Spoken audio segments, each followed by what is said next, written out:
Hello guys, tracking केदारमध्ये तुमचं स्वागत आहे. जसं की आपण ट्रॅकबद्दल तुम्हाला बोललो होतो, तर आपल्याला टाईम भेटला नाही, लेट झालो ट्रेनसाठी, त्यामुळे शॉर्ट बीट काय काढायला भेटले नाही आणि आपण डायरेक्ट जर्नी सुरू केलेली. ही आपली पहिली रात्र आणि दुसरा दिवस आहे. तर भेटू आता डायरेक्ट दिल्लीमध्ये पोचल्यानंतर आपण एक हॉटेलमध्ये स्टे घेऊन डायरेक्ट आपण ऋषिकेशसाठी जर्नी आपली चालू केलेली आहे. हा व्ह्यू हरिद्वारचा आहे आणि ह्यानंतर आपण डायरेक्ट ऋषिकेशमध्ये भेटूया. चला.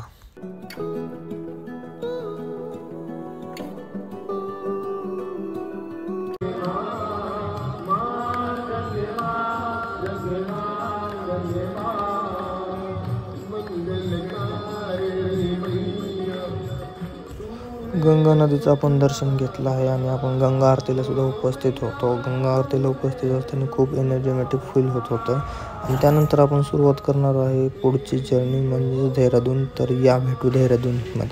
तर मित्रांनो, डायरेक्ट ऋषिकेश टू देहरादून आपली जर्नी सुरू आहे आणि आपल्याला टाईम न घालवता देहरादून टू सांक्री ही पण जर्नी कंप्लीट करायची आहे. तर बघत राहा देहरादून टू सांक्री. तर मित्रांनो, आपली जर्नी सुरू झालेली आहे देहरादून टू सांक्री. सांक्रीमध्ये जात असताना आपल्याला मुसोरी क्रॉस करायचा आहे आणि बघू शकता तुम्ही हा व्ह्यू एकदम मस्त आहे आणि ह्याच्या पुढचा जो माउंटन्सचा व्ह्यू आहे एक नंबर व्ह्यू आहे. मी असं व्ह्यू कधी पाहिलाही नाही माउंटन्सचा. तुम्ही पण बघून घ्या माझ्यासोबत माउंटन्स व्ह्यू पुढचा. तू ही तो है, हर पल ही तेरी बातों में गुजरता, इतना क्यों मेरे साथ आई तू न जाने, हर पल में तू है, मैं हूँ या है रास्ता, इतना क्यों मुझको दूर लाई तू, ना मैं वादा करता हूँ, ना मैं भूला करता, तू है तो सब रास्तों पे, मैं क्या ढूंढा कर. देहरादून टू सांक्री हा आपला अतिशय सुंदर असा प्रवास झालेला आहे. मस्त व्ह्यू आपण बघत आलेलो आहे आणि आपल्याला टाईम न घालवता सांक्री टू केदारखंड पिकसाठी तयारी करूया. चला पुढे. रात्री आपला फोन डेट झाल्यामुळे काही रात्रीची अपडेट देता आली नाही. हा डे 2 आहे आणि आपल्याला डे 2ला सांक्री टू केदारखंडसाठी ट्रेकसाठी जर्नी करायची आहे आणि हे आपले गाईडसुद्धा आहेत आणि ह्यांना आपल्याला व्यवस्थित फॉलो करायचं आहे. कंपल्सरी हे जे सांगतील त्या गोष्टी फॉलो करायच्याच आहेत. जे सांगतील ते कॅरी करायचंच आहे. नाही केलं तर ट्रेकसाठी तुम्हाला प्रॉब्लेम येऊ शकतो. चला तर आपण इंट्रोडक्शन देऊन पुढे सुरुवात करू आपल्या जर्नीसाठी.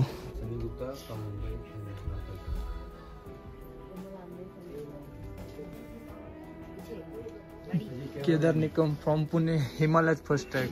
महाराष्ट्र में वैसे करते रहता हूँ ट्रैक में. अलग राजकुमार फ्रॉम टिहरी गढ़वाल. केदारखंड अभी ट्राई करने जा रहा हूँ. चोपता पहले कर रखा है, मतलब चोपता मतलब तुंगनाथ, चंद्रशिला, एंड देन उससे पहले आई गेस खैट पर्वत कर रखा है. एंड ये बहुत अच्छा एक्सपीरियंस होने वाला है. Let's hope. खैट पर्वत हो गया परीलोक, तो टिहरी के बाजू में जहाँ पे मतलब कहते हैं कि पड़ी रहती है, बट ऐसा कुछ है.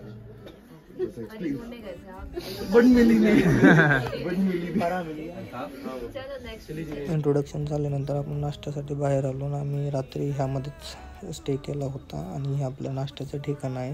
तर इथून आपल्याला नाश्ता घेऊन हाताने घेऊन खायचं आहे. तर नाश्त्यामध्ये रोटी, सब्जी बटाट्याची सब्जी, गुलाबजाम हे मिळत होतं आणि आपला साईडचा व्ह्यू नाश्ता करताना एक. तर नाश्ता झाल्यानंतर मी थोडं हाईटला येऊन हा शूट घेतलेला आहे सांक्री विलेजचा. तर हा समोरचा तुम्ही जो स्नो बघता तो एकदम फ्रेश स्नो आहे. काल रात्री -7 ते -8 मध्ये सांक्री विलेजमध्ये स्नो झाला होता आणि सकाळचं आजचं टेम्परेचर -4 आहे. तर भरपूर थंडी पण आहे आणि व्ह्यू पण मस्त आहे आणि ड्रोन शूट पण आपल्यापाशी आहे. तुम्हाला ड्रोन शूट दाखवतो, एकदा बघून घ्या. एक नंबर व्ह्यू आहे, आवडेल तुम्हाला 100%.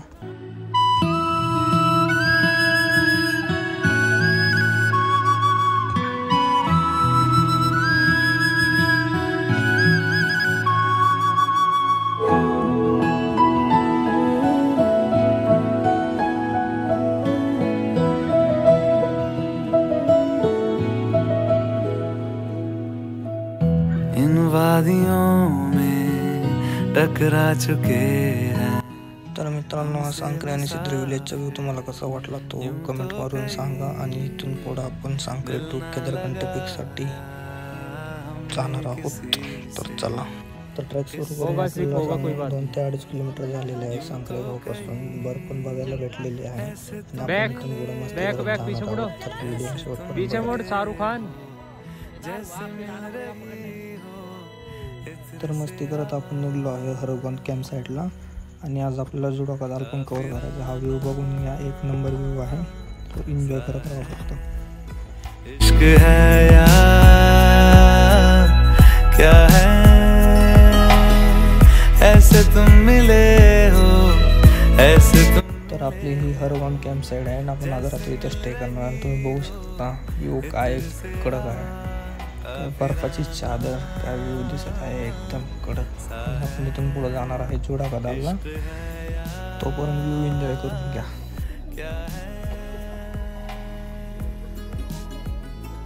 तर जुडा कदालसाठी आपण चाललो आहे आणि तुम्हाला एक व्ह्यू दाखवतो. माउंटन्स आणि सनलाइट्सचं कॉम्बिनेशन.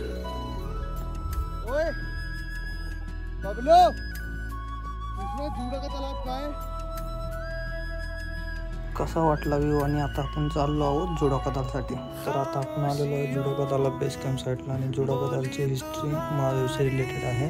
आणि जर तुम्हाला स्नोमध्ये ट्रेकिंग करायची असेल तर डिसेंबर 25 नंतर या. हा डिसेंबर 24, 2024चा स्नो आहे. आणि ज्यांना फक्त स्नोसाठी ट्रेकिंग करायची म्हणजे स्पेशली स्नोमध्ये ट्रेकिंग करायची त्यांनी 25 डिसेंबर नंतर ट्रेकिंगला सुरुवात करा. न्यू इयर पण तुमचं सेलिब्रेशन होईल, स्नो पण तुम्हाला मिळेल आणि ट्रेकिंगमध्ये एन्जॉय पण होईल. आमच्यासारखं हे बघून घ्या. तुम्ही जुडा कदालचा ड्रोन शूट पण बघून घ्या. 1 नंबर ड्रोन शूट आलेला आहे. मस्त जंगल, व्हाईट चादर, मस्त ड्रोन शूट आहे. बघून घ्या. इश्क है या क्या है, ऐसे तुम. आता व्ह्यू एन्जॉय झाल्यानंतर आम्हाला आमच्या हरगाव बेस कॅम्प साईडला जावं लागेल. तर चला भेटू. जुडा कदालपासून हरगाव परत रिटर्न प्रवास आमचा. आमचा सेकंड हरगाव कॅम्प साईडला स्टे असणार. आणि एक रात्रीचा तुम्हाला एक फोटो दाखवतो. व्ह्यू होता स्टारचा, एकदम मस्त व्ह्यू होता. हरगाव टू बेस कॅम्प करायची आहे डे 3. आणि हा रात्रीचा आमचा व्ह्यू बेस कॅम्प साईडचा हरगाव. भाइयों यार, इससे अच्छा व्यू मैंने कभी देखा भी नहीं होगा शायद. वो दिखा दो. तर आपण हरगाव टू बेस कॅम्पसाठी सुरुवात केलेली आहे. आणि रात्री 8,900 फीटवर आपण असल्यामुळे थंडी भरपूर होती. माझी हालत पण पूर्ण खराब झालेली. तर तुम्हाला व्ह्यू दाखवतो बाकीचा सोडा.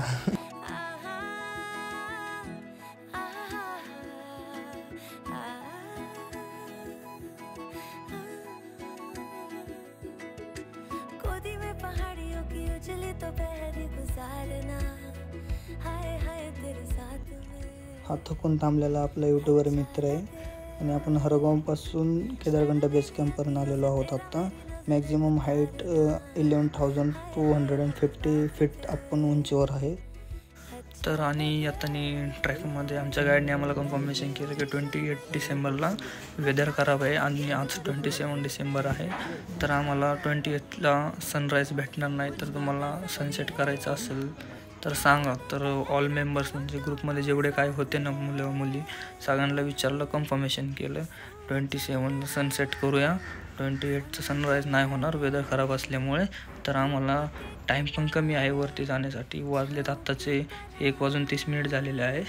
आणि आमच्याविषयी टाईम कमी असल्यामुळे आम्हाला लवकरात लवकर उठून निघावं लागेल. तर ही आमची बेस कॅम्प साईड आहे, केदारकंठ बेस कॅम्प साईड आहे. तर आता आम्ही इथे लंच करून थोड्याच वेळात निघणार आहोत. आणि थोडे 1-2 ड्रोन शूट घेणार आहोत आणि निघणार आहोत ग्रुपसोबत. तर तुम्ही तयार राहा. तर सगळे लंच करून रेडी झालेले आहेत आणि एक ड्रोन शूट घेत आहेत. आणि इथून पुढचा जो रस्ता राहणार आहे 70 ते 65 म्हणजे 65 to 70 डिग्री. तर ही आमची लास्ट स्टेप आहे. आणि आम्हाला लवकरात लवकर 2 तासात आम्हाला सनसेटला जायचं आहे. कारण की 65 to 70 डिग्री भरपूर चढायला खूप वेळ लागतो. थोडा व्ह्यू एन्जॉय करून घ्या आणि ट्रॅकसाठी सुरुवात करू. आपल्याकडे फार कमी वेळ आहे. तर let's go see the view and sunset. तर चला. कल पे सवाल है, जीना फिलहाल है. तो हम जा रहे हैं सबमिट. केदारकंठा ट्रैक देख सकते हो आप व्यू।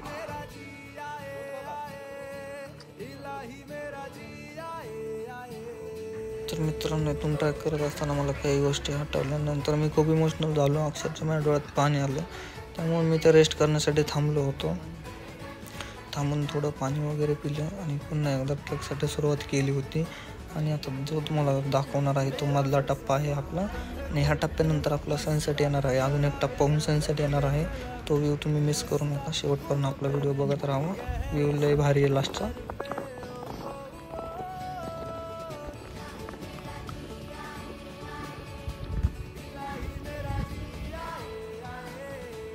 देखो गाइज, केदारकंठा सनसेट। आ जाओ भाई, इधर तक आने के लिए पड़ गई यार। इन व्यू क्या मस्त आ रहा है। तर काही स्टॉप करण्यासाठी मी लवकरात लवकर येण्यासाठी मायक्रो स्पाईक काढले होते पायातले. तुम्ही काय असं करू नका. जर तुम्ही स्नो ट्रॅक करत असाल तर मायक्रो स्पाईक कधी पायातून काढू नका. इट वॉज मायक्रो स्पाईक पायातून काढले तर डायरेक्ट तुम्हाला देवाचं घर दिसेल. पडलं तर खाली डायरेक्ट तुमची पेटी बनेल. आणि असं काही करू नका. तुम्ही सनसेटला पोचलेलो आहे 10 मिनटं अगोदर. आणि हे माझे पहाडी मित्र इथे दोघं आहे, समोर दोघं. हे अर्धा तास अगोदर येऊन थांबले होते इथे. खरंच मित्रांनो, इथे येण्यासाठी खूप प्रयत्न केले, खूप इमोशनल झालो.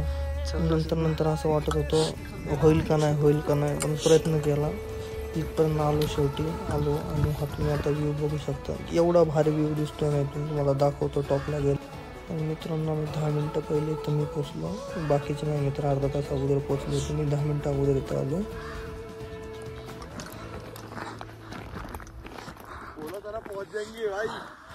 पहुंच गए यार, 10 मिनट पहले पहुंच गए यार.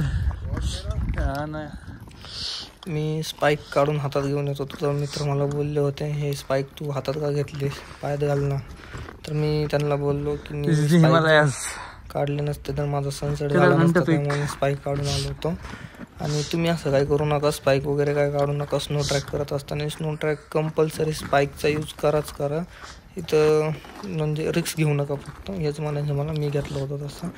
तर मला ट्रॅकचा थोडाफार एक्सपिरियन्स आहे, त्याच्यामुळे मी थोडा रिक्स घेऊन आलो. पण नंतर मी स्पाईक घातले. तुम्ही पण कंपल्सरी स्नो ट्रॅक करत असताना स्पाईकचा यूज केलाच पाहिजे तुम्ही सुद्धा. आणि तसं करा तुम्ही करणार नाही असं मला माहिती माझ्यासारखं. पण तुम्ही माझ्यासारखं करायची चुकी करू नका. कारण मी जर नसते काढले तर माझा सनसेट झाला नसता. त्यामध्ये इमोशनल होऊन मी स्पाईक काढून वरती निघून आलो. तर तुम्ही पुढचा व्ह्यू बघून घ्या. तर खरंच सगळ्या पोरांनी इथे येण्यासाठी खूप मेहनत केलेली आहे. आणि सगळे आपला सनसेट एन्जॉय करत आहे, सबमिट पण एन्जॉय करत आहे. तुम्ही बघत राहा आपला व्ह्यू. तुम्हाला ड्रोन शूटसुद्धा दाखवतो. सनलाईटचं आणि माउंटन्सचं जे कॉम्बिनेशन तयार होतं ना, म्हणजे माउंटन्सचा जो कलर आहे ना, ऑरेंज दिसतो ना, तो एक नंबर दिसतो. तुम्हाला ड्रोन शूटमध्ये बघायला भेटेल, तुम्ही बघून घ्या. आणि हे जे समोर दिसत आहे ना, तिथं महादेवाचं मंदिर आहे. आणि महादेव इथे तपस्या करण्यासाठी बसायचे वाटतं. आणि आपला सनसेट. आणि असं पण म्हणतात की केदारनाथचं मंदिर इथं होणार होतं, असं बोलतात तिथले लोक. पण माहिती नाही म्हणजे सगळ्यांनी वेगवेगळं सांगितल्यामुळे माहिती नाही. पण तुम्ही बघू शकता सनसेट. लाईफमधला माझं बेस्ट सनसेट आहे केदारकंठा सबमिटचा सनसेटचा ड्रोन शूट दाखवतो तुम्हाला, बघून घ्या. गँगला यायला उशीर झाला आहे, त्यामुळे यांना सनसेट बघायला भेटला नाही. सनसेटला उशीर झाले. तर तुम्ही बघून घ्या पुढचा व्ह्यू. 12,500 फीटवर आपण पहिल्यांदा ट्रेक केला आहे. आणि पहिल्यांदा एवढ्या उंचीवरून सनसेट पाहिलेला आहे. खरं तर सांगायला गेलं तर 5 days आणि 4 nights आपला ट्रॅक होता. आणि ती 3 nights आणि 4 days आपण कव्हर केलं आहे, खास करून सनसेटसाठी. तर आपल्या सनसेटसोबत आपला व्लॉग पण संपलेला आहे. तर एन्जॉय करून घ्या. भेटू पुढच्या व्हिडिओमध्ये.